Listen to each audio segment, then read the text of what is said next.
The non-dual approach, as I said, goes much deeper. It first of all investigates what we essentially are. And in this investigation, we trace back our experience of ourselves, discarding everything that is not essential to us. Our thoughts are obviously not essential to us. They are always appearing and disappearing. Our feelings, likewise, sensations, perceptions, activities, relationships.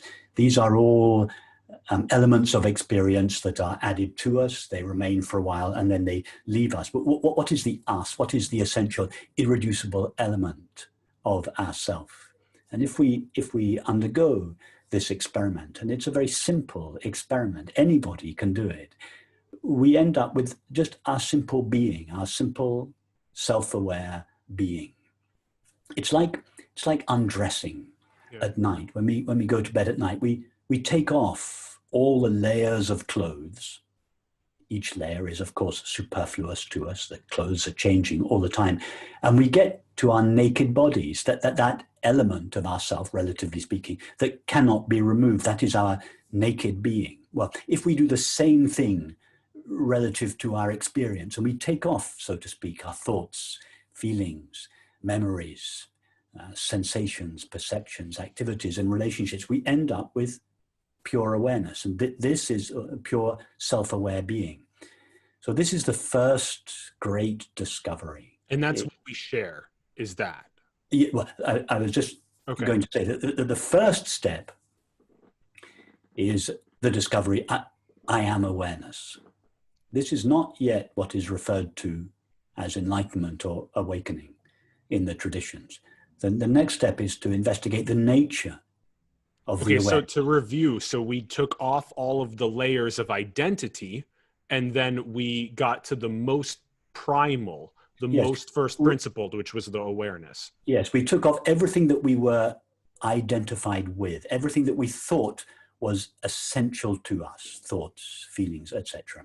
And we got back to our naked identity, our original face, as they say in the Zen tradition, the essential nature of the mind, as they say in Buddhism, the self, as they say in the Hindu tradition.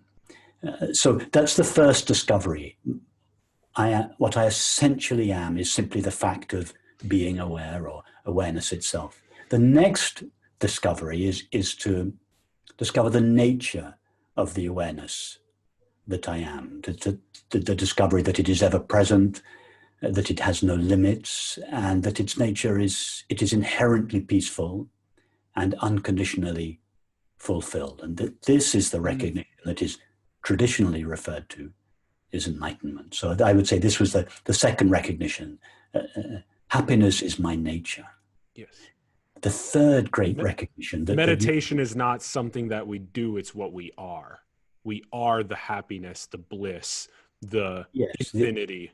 Yes, the essential nature of the awareness that I am is peace or happiness. Yes, okay. And then the third, we can come back. I'm just... Yes. The third great recognition, which you hinted at, the recognition that the being that we essentially are is shared by not only everyone, but everything. In other words, everyone and everything derive their apparently independent existence from a single, infinite and indivisible reality or whole, whose nature is, well, ultimately it is unnameable, because all names have evolved to describe the content of experience. But if we are going to speak about these matters, let's give it a provisional name. In these circles, we tend to speak of it as consciousness or awareness. In religious circles, it is referred to as God's presence or Brahman.